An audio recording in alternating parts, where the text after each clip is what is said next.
Assalamu alaikum. It is your linguist English grammar book 1. So today we will discuss about English grammar unit 1, which is related to helping verbs. Am is are. Am is are. Page number. Okay. Page number 5. Am is are. They are helping verbs and they help in making the sentence.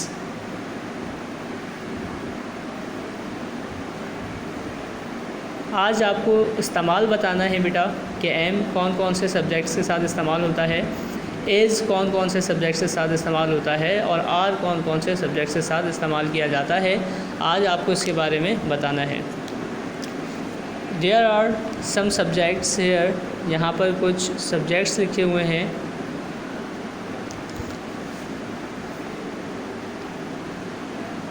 I subject है, ही subject है, she subject है, Maryam subject है, एक नाम आ जाए subject है, दो नाम आ जाए सब्जेक्ट होंगे। एट सब्जेक्ट है, किसी भी जानवर का नाम आ जाए बेटा सब्जेक्ट है। यू सब्जेक्ट है, दे सब्जेक्ट है। आई फर्स्ट पर्सन है बेटा, सिंगुलर है। He she Mariam eat the cat ये आपके थर्ड पर्सन है, ये भी आपका थर्ड पर्सन है। जबकि यू जो है वो सेकंड पर्सन कहलाता है। फर्स्ट पर्सन क्या है, सेकंड पर्सन क्या है, थर्ड पर्सन क्या है, अगर मैं आपको इसकी मज़ीद डिटेल बताना चाहूँ तो अगर फॉर एग्ज़ाम्पल मैं आपको एक जुमला आसान से समझाना चाहूँ कि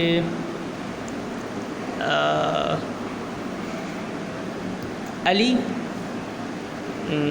अगर फॉर एग्ज़ाम्पल मैं आपको सब फर्स्ट पर्सन, सेकंड पर्सन और थर्ड पर्सन अगर समझाना चाहूँ तो मैं बता सकता हूँ। जैसे एक जुमला है कि तुम्हारे बाबा बहुत अच्छे हैं। अब ये बात मैं कह रहा हूँ तो मैं कहने वाला फ़र्स्ट पर्सन हूँ। मैं जिससे कह रहा हूँ कि तुम्हारे बाबा, जो मेरी बात सुन रहा है वो सेकंड पर्सन है। और जिसके बारे में बात की जा रही है जो मौजूद नहीं है, यानी कि लड़के के बाबा, तो वो थर्ड पर्सन होंगे।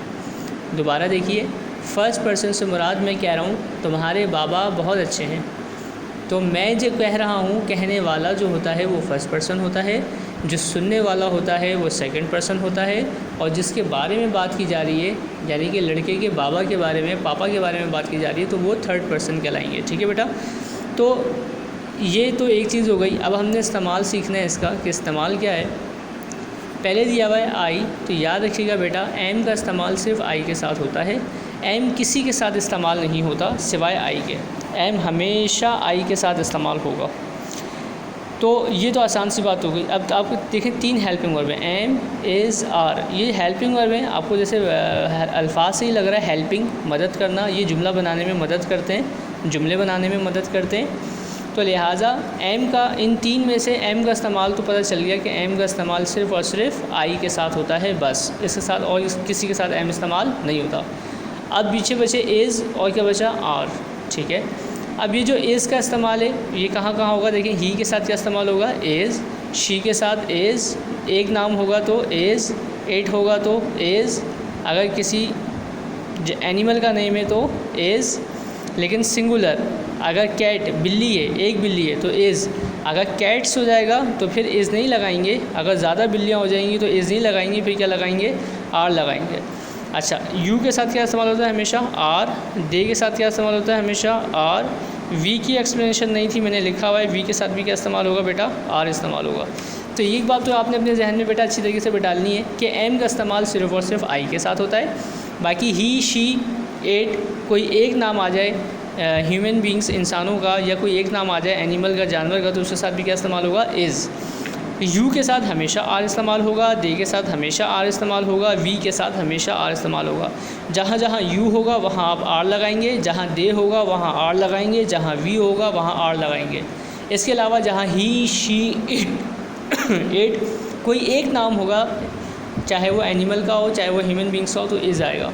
और अगर दो नाम हैं जैसे कि मरियम एंड कमाल, दो नाम हो गए, तो फिर उसके साथ हम इज़ नहीं लगाएंगे बल्कि उसके साथ हम क्या लगाएंगे, आर का इस्तेमाल करेंगे। तो देखें जुमले किस तरह से लिखे मैं, आई एम अ बॉय, मैं एक लड़का हूँ। फिर आपको दिया हुआ है ही इज़, देखें ये एम का कॉलम ख़त्म, सिर्फ आई के साथ इस्तेमाल हो रहा है। फिर ही के साथ क्या इस्तेमाल होता है, इज़। ही इज़ टॉल, ये देखें ही के सामने वाला कॉलम, ठीक है, बीच में क्या आ जाएगा, इज़। ही इज़ टॉल, वो लंबा है। शी इज़ हैप्पी, वो खुश है। मरियम इज़ शॉर्ट, मरियम छोटी है। इट इज़ हंग्री, वो भूखा है, ये भूखा है। द कैट इज़ स्लीपिंग, बिल्ली सो रही है। यू आर फैट, तुम मोटे हो, आप मोटे हो, तुम मोटे हो। दे आर क्लेवर, वो चालाक हैं, ठीक है। तो ये आपको तो इस्तेमाल बताया गया। अगर आपने ये इस्तेमाल अगर आपने अपने जहन में रख लिया तो फिर आप आगे की एक्सरसाइज भी बआसानी करेंगे, ठीक है। तो पहले आपने ये याद रखना है कि am is used for only I, यानी कि एम जो है सिर्फ और सिर्फ आई के साथ इस्तेमाल होगा। ही शी इट या कोई एक नाम होगा तो उसके साथ इज़ इस्तेमाल होगा। ज़्यादा नामों के साथ आर इस्तेमाल होता है। फिर यू के साथ आर होगा, दे के साथ आर होगा और वी के साथ आर होगा। मुझे उम्मीद है आपको बेटा ये बात समझ आई होगी।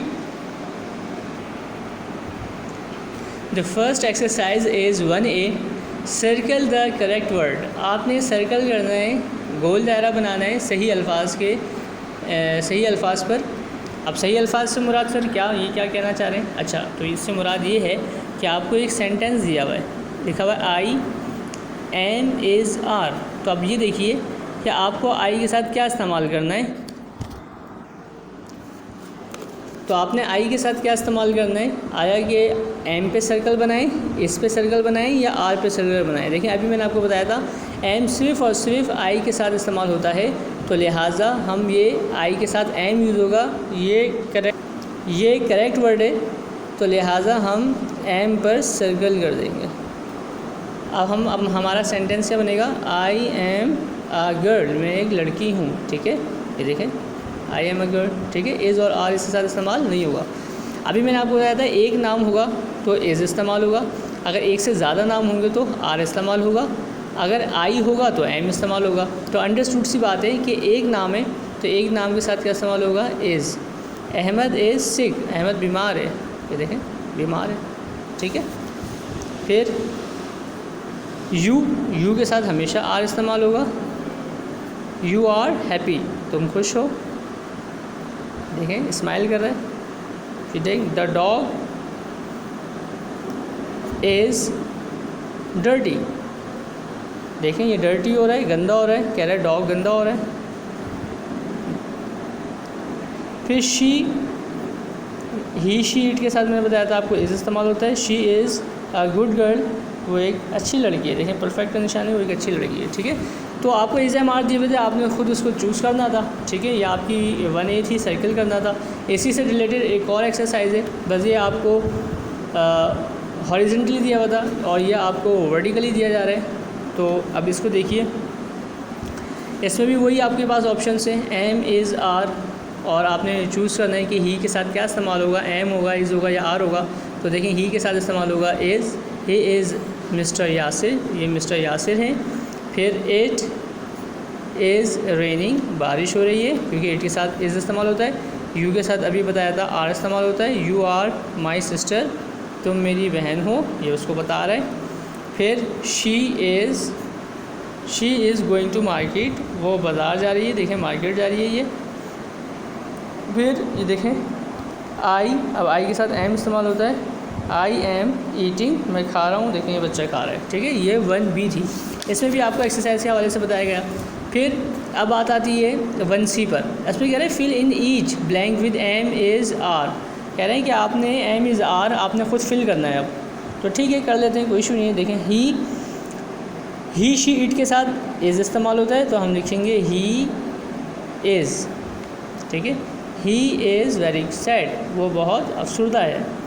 फिर माई टीचर, अब ये एक टीचर है तो लिहाजा माई टीचर इज़ प्रीटी, मेरी टीचर खूबसूरत है। अगर टीचर की जगह टीचर्स हो जाता, बहुत सारी टीचर्स हो जाती, तो फिर हम यहाँ आर लगाते, ठीक है। लाइक दिस, जैसे कि अगर एक रैबिट होता तो इज़ लगाते, लेकिन अब ये रैबिट्स हैं, देखें एस भी लगा हुआ है, रैबिट्स हैं, तो फिर हम ये प्लूरल हो गया तो फिर हम यहाँ पे इस्तेमाल करेंगे are. They are my rabbits are white, मेरे खरगोश जो हैं वो सफ़ेद हैं। फिर ये स्कूल जा रहा है तो हम बताएंगे इसको कि भाई आई के साथ तो हमेशा एम इस्तेमाल होता है, I am going to school. फिर यू, अब यू के साथ आर इस्तेमाल होता है हमेशा, यू आर माई मदर, आप मेरी वालदैन, देखें ठीक है। तो यहाँ पे वही चीज़ थी। अच्छा, फिर वन डी में देखें, ये मैंने लिखा हुआ है मीनिंगलेस, यानी कि ये आपको एक ऐसे अल्फाज दिए हुए जिनका कोई जुमला नहीं है। अलबत्ता अगर यहाँ क्वेश्चन मार्क होता तो शायद ये सवालिया बन जाता। तो ये कह रहे हैं कि यहाँ पे मीनिंगलेस है, आपको सीक्वेंस में करके इसको मीनिंगफुल बनाना है, यानी कि एक ऐसे सीक्वेंस में लिखना है कि जिसके मायने मफ़हूम बन जाए। तो देखिए लिखा हुआ है शाहिद, तो मैंने एक नंबर भी जिस पे लिखे हुए, नंबर 1 शाहिद, एक नाम के साथ इज़ लगता है फ़ौरन, तो शाहिद इज़, और फिर क्या आ जाएगा थिन। तो हम इसको सीक्वेंस में लिख लेंगे, Shahid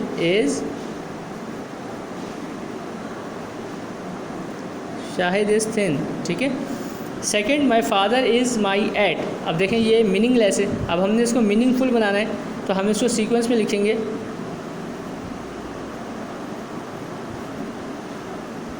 my father is at home, मेरे वाले साहब घर पर हैं। फिर लिखा है 5 आर ईयर्स यू ओल्ड, अब ये सीक्वेंस में लिखना है, तो हम लिखेंगे यू, लिखा हुआ है पहले, यू के साथ फ़ौरन हम बात क्या लगाते हैं आर, तो हम लगाएंगे यू आर, हम यू के साथ आर यूज़ करते हैं, ठीक है। यू आर 5 ईयर्स ओल्ड, ठीक है।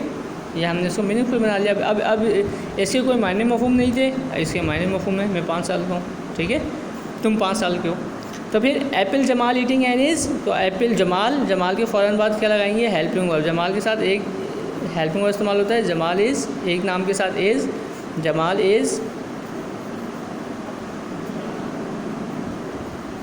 Eating an apple. फिर बर्ड इट इज़, तो हम इसको लिखेंगे it is a bird, it is a bird.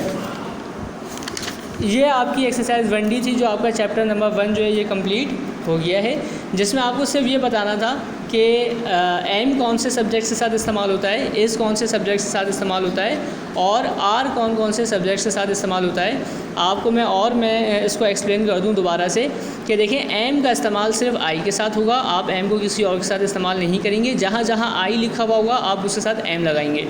जहाँ जहाँ ही, शी, इट या कोई एक नाम होगा, चाहे वो इंसान का हो या जानवर का हो, तो आप उसके साथ इज़ लगाएंगे।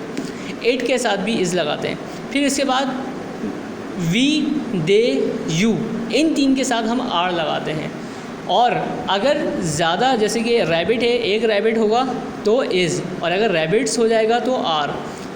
काऊ, गाय एक होगी, काऊ सिंगुलर होगा तो इज़, काउज होंगी, एस लगा हुआ होगा तो फिर वो आर में शुमार होगा। फ्लाई, मक्खी एक होगी तो इज़, फ्लाइज होंगी तो आर, ठीक है। तो ये सेंस है इसका। अगर अब आपने क्या करना है कि आपने इसको खेलना है इसके साथ। आपने जैसे आप गेम खेलते हैं ऐसे आप इसके साथ प्ले करें। आप कहीं लिखें ही और उसके आगे लगा दें डैश, आप कहीं लिखें जमाल उसके आगे डैश लगा दें, कहीं आप लिखें वी उसके आगे डैश लगा दें, और फिर अपने आप को जज करें कि भाई मुझे वी के साथ क्या लगाना है, मुझे जो है ये अजमल के साथ क्या लगाना है, मुझे ही के साथ क्या लगाना है, इज़ लगाऊं, आर लगाऊं। और ये करने के बाद फिर आप उसको क्रॉस चेक करें अपनी इस वाली वर्कशीट के साथ जो मैंने आपको आज समझाई है, कि देखें आपने इस्तेमाल सही किया है या नहीं किया। तो इसके साथ आपने प्ले करना है। ये आपने छोटी सी वर्कशीट है, आपने ये करनी है, तो आपको इससे अंदाज़ा हो जाएगा कि कौन सा हेल्पिंग वर्ब जो है वो कौन से सब्जेक्ट के साथ इस्तेमाल हो रहा है। अस्सलामु अलैकुम व रहमतुल्लाह।